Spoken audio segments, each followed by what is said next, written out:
Magandang hapon sa inyo lahat. Ito po si Herbert Curia, author, promoter ng Human Rights Promotion. Ang boses ng Human Rights Promotion sa malayang demokrasyang ito, akibat ang ating pananalig sa ating banal na Panginoon Diyos, banal na Panginoon Kristo at gabayan ng kaliwanagan banal ng Santa Maria, mula sa isyong ating nakalap at pagbabantay sa mabuting pamamahala, patas na hustisya at karapatang pantao ay hinggil sa issue ng Typhoon Enteng devastate the country due to flooding. President Marcos ordered quick response. Again, another typhoon bring floods in the country, partikular sa Calabarzon at maging sa Bicol at Bisaya ay pinabaha din. Nagdulot ng maraming pinsala ang bagyong Enteng at may napinsala buhay din ito, kung saan may nasalanta sa landslide at may mga missing pa. Gayunman ang ating pamahalaang Marcos ay hindi nagpabaya at agad itong nagresponde mula sa pag-antabay nila sa bagyong Enteng, mula doon sa conference room o sa briefing with different government agencies, pangunahin yung NDRRMC and yan, DSWD, etc. So yan yung ating tinungayang topic, yung itong nakaraang pananalasa ng bagyong Enteng, kung saan ito ay nagdulot ng pagbaha o malakas na pagbaha dito sa ilang parts of the country, Calabarzon at maging Bisaya, Bicol ay binahan yan. So sinalantaan itong bagyong Enteng na to. So ngayon ang DSWD ay nagpaabot na ng mga relief foods and food items para sa mga masalanta ng bagyong Enteng.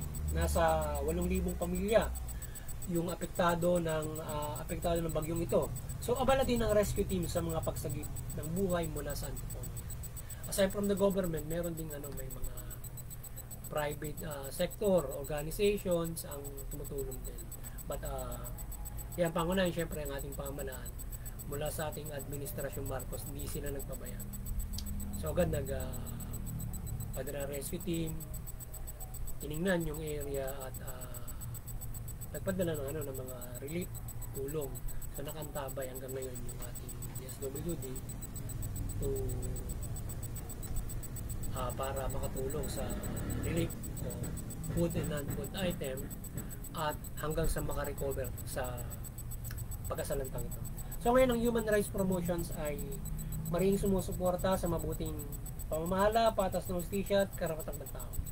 At sa isyong ito ng pananalasa ng bagyong Enteng ay ating sinusuportahan ang ating pamahalaan o ang pamahalaan Marcos sa lubos nitong paglilingkod sa sambayan ng Pilipino upang maharap ang bagyong ito mula sa monitoring at magpapaabot ng tulong at rescue team sa mga nasalanta sa mga nasalantang lugar. So may hindi natin sinusuportahan yung ating administrasyon sa kanilang serbisyo publiko facing this calamity. So ang ating Pangulong Marcos ay kanyang in-scout yung mga nasalanta mula sa chopper service. So nag-aerial inspection sila. So nakita niya yung epekto ng baha at kondisyon ng ating kabundukan, yung mga lugar o yung area from Antipolo. Nakita mo talagang kalbo yung bundok at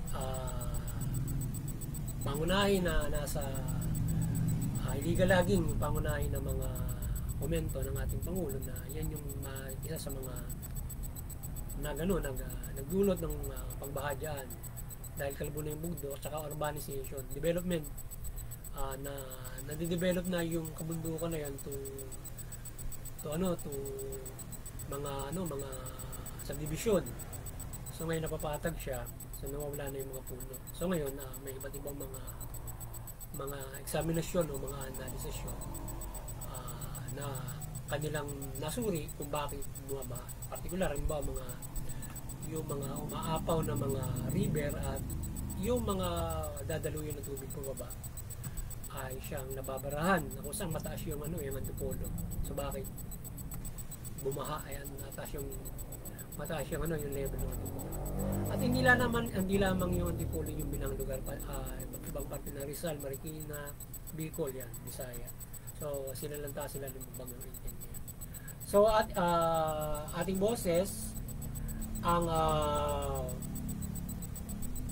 ating boses ang ating Pangulong Marcos ay yun, ating boses ang lubos na pagpapairal ng karapatang pantao ng pamahalaan sa pagharap sa mga sakuna sa bansa, partikular itong bagyong Enteng. So yun, boses natin yung lubos at pagpapainting ng Pangulong Marcos ng human rights para sa pagharap sa mga sakuna, climate change, at in a recent na kung mayroong tinatamaan na nung ano ay talagang paigtingin niya yung karapatang pantao na maibigay doon sa mga nasasalanta ng mga. So yung karapatang pantao malawak yan, yung pagharap sa sakuna.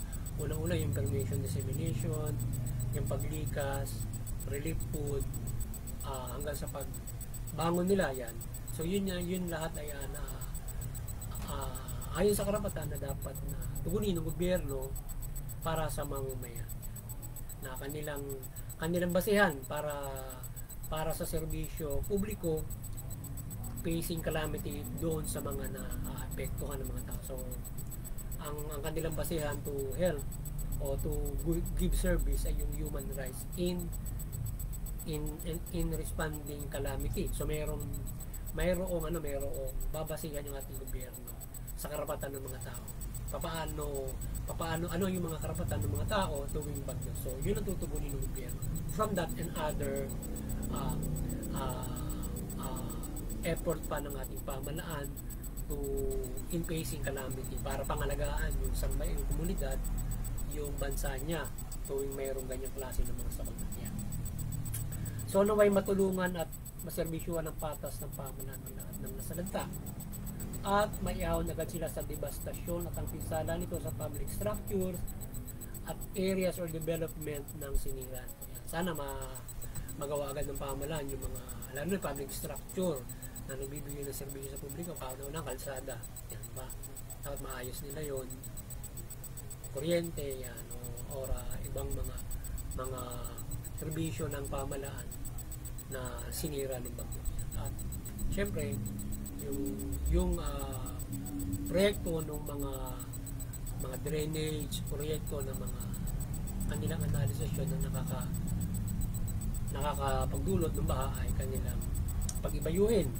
At sa pangkalahatan ay yung facing climate change, at yan na nga yung ating mga yung calamity sa una ay buong Pilipinas ay bawat area from the LGU at national ay tingnan mabuti para ma-resolve yung makapagsagawa sila ng pagharap sa climate change from that, pagbaha, tapos yung iba't ibang klase ng pananalasa ng bagyo, pagbaha, landslide, at yung pagbase sa karapatan para mapangalagaan yung sambayan yung komunidad sa climate change. So nagmi-mitigate, nag-a-adapt tayo habang nire-resolve at nakatutulong tayo para maibsan yung global warming na nagdudulot ng climate change. So yan, pangunahan yung greening program, yan, kalinisan, yan, pagbabawas ng mga sobrang nakapagdudulot ng polusyon na nagbibigay ng carbon dioxide, sumisira ng ating ozone layer para magkaroon ng global warming. So yun yung so yan ay dapat ay pagbayuhin ng ating Pangulong Marcos at tulungan natin yan tayo mga mamamayan, sapagkat yung pagpapairal noon ay sa ating pinapairal yun at kaya kiba tayo, sapagkat pagkakamali ng tao yung global warming, yan ay nakaambag ng mga maling pamumuhay yung global warming, kung saan halimbawa maling pamumuhay mo, tayo ay hindi nakapagmamanis na maayos ng mga garbage, sobrang polusyon, yung mga malalaking negosyo na nagbibigay ng polusyon, hindi sila gumagawa ng mga measures para maibsan yan. Illegal logging, nakakalbo na yung mga kabundukan, mining yan. So kaya dapat ay kailangan natin ng tulong tulungan natin yung pamahalaan ng bayo ng pagharap sa climate change at yan, iba't ibang mga programa at suportahan nila yung mga suportahan nila yung yung mga sinasabing mga mga environmental activist o environmental organization na i-scout nila yung mga hindi dapat na magpatuloy na mga nakasisira ng kalikasan. So muli ay ang ating pamahalaan ay pagbayuhin ng pagharap sa climate change at ang mga proyekto para maharap ito ay patuloy na isagawa at makatulong tayo sa pag-alis ng global warming at ang climate change ay hindi makapinsala ng lubos sa bansa at mundo, at maliban dito ay hindi tayo makaranas ng sobrang malalakas na bagyo at devastasyon yan. Sa nabanggit natin na ang pamahalaan yung pagharap niya dun sa climate change dapat ay talaga pag-ibayuhin mula sa Climate Change Commission at iba't ibang proyekto na dapat gawin. So ngayon yung latest yung DNR nagpe-pledge ng 3 million trees tatanim nila doon sa Antipolo yata yun, iba't ibang lugar at iba't ibang mga pag-restore o pag-sasaayos ng mga river at para maiwasan yung flooding.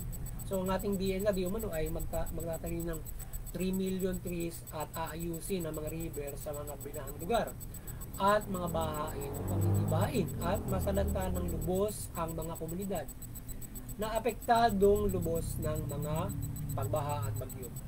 Ang ibang proyekto ng ating administrasyon sa mga river o dadaluyan ng tubig ay patuloy mula Manila to every parts of the country upang maharap ang mga bagyo at maisalba ang mga komunidad at mga tao. So yan ay pinag-uusapan na yan doon sa nagkakaroon ng investigation mula nung magkaroon ba sa Maynila yung flood control. So dapat ay hindi basta inimbestigahan yun, pagpatuloy yun. At dapat ay mayroong mga pag-uulat. Chine-check yan dapat ng Senado or whoever na dapat inuulat yan sa mga government channel na mayroon ng development on our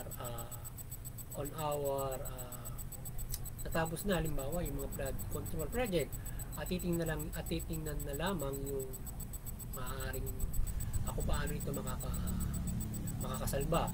So hindi tuwing siguro magkakabagyo ay saka lamang natin masisita kung ito itinuloy o hindi, kung may proyekto o wala. Kaya dapat mayroong pag-check doon sa development nung ay taon-taon tinitingnan yung progress nung parang kumbaga man pag tatayo ka ng building, construction in progress, ilang porsyento na ba yung natapos taon-taon halimbawa for that.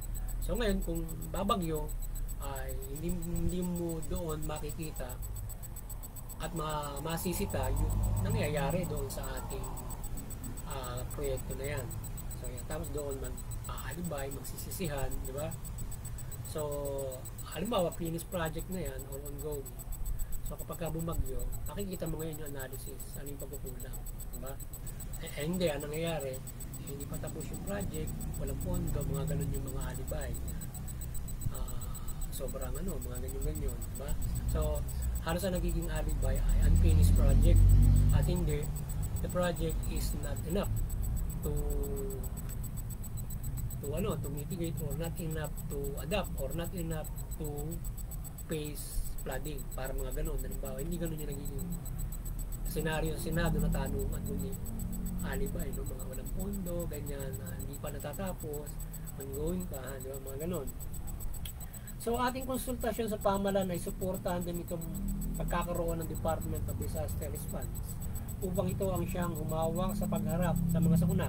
Pag-isipan ito ng ating Kongreso at Senado sa mga ganyang mabibigat ng ating kinaharap to be more efficient in facing disaster from informing to rebuilding. Yan.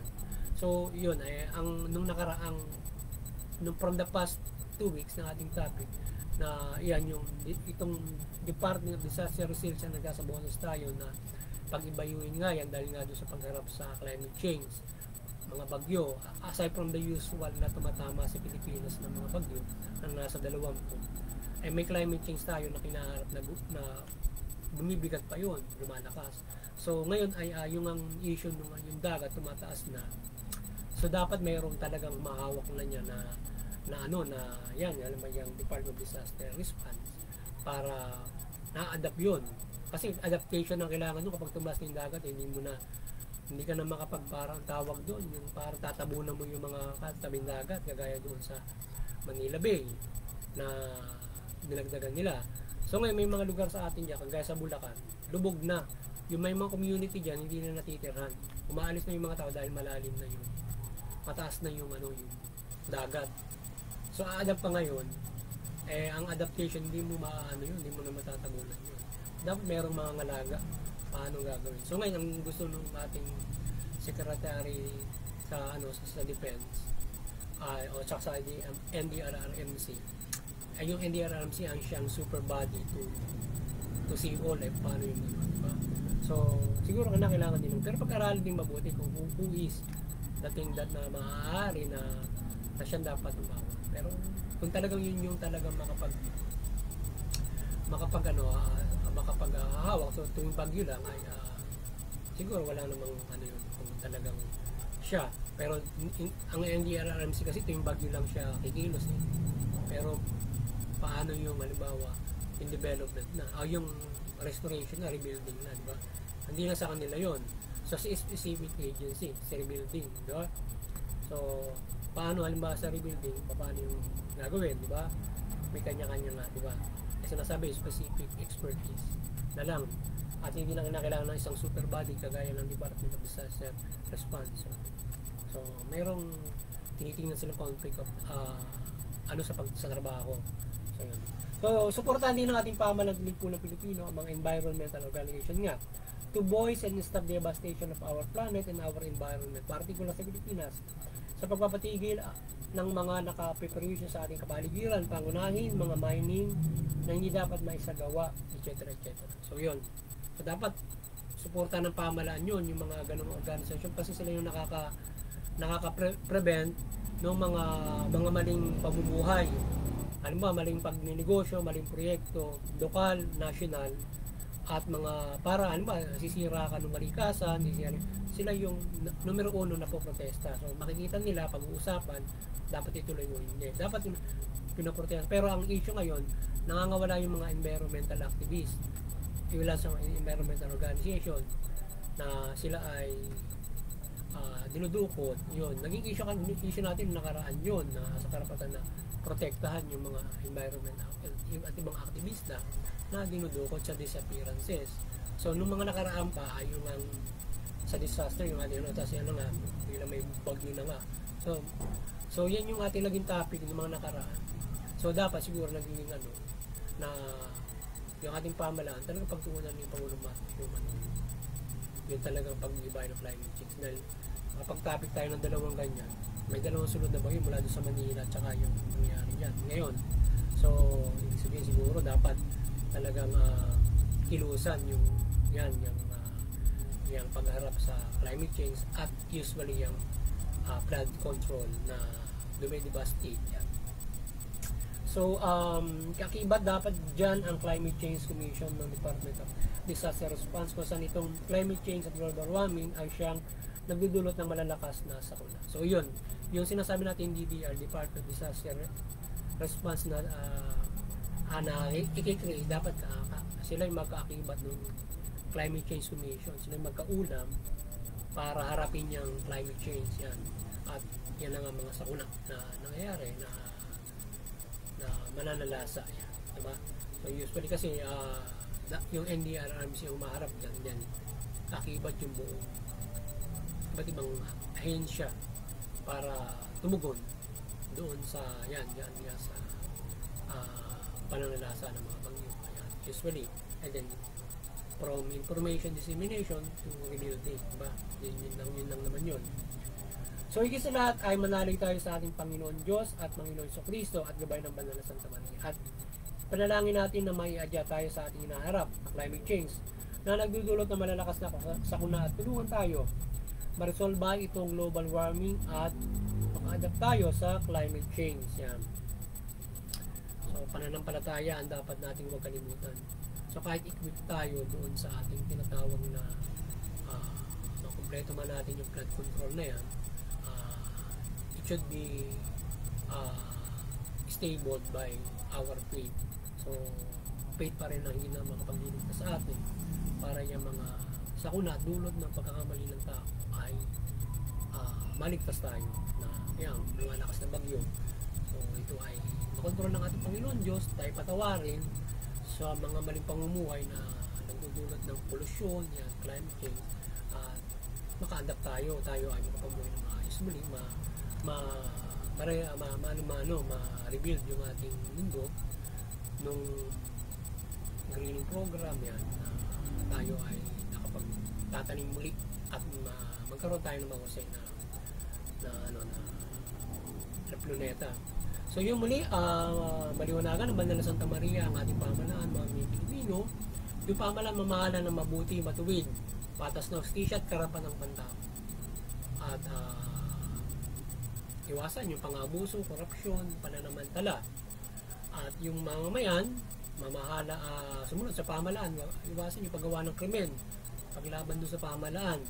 Bako, suportahan yung mabuting mamamahala, patas na hustisya at karapan ng tao. Sa gayon, nakapamumuhay tayo ng mapayapa at may kasaganaan, madaling pagpapaunlad sa ating bansa.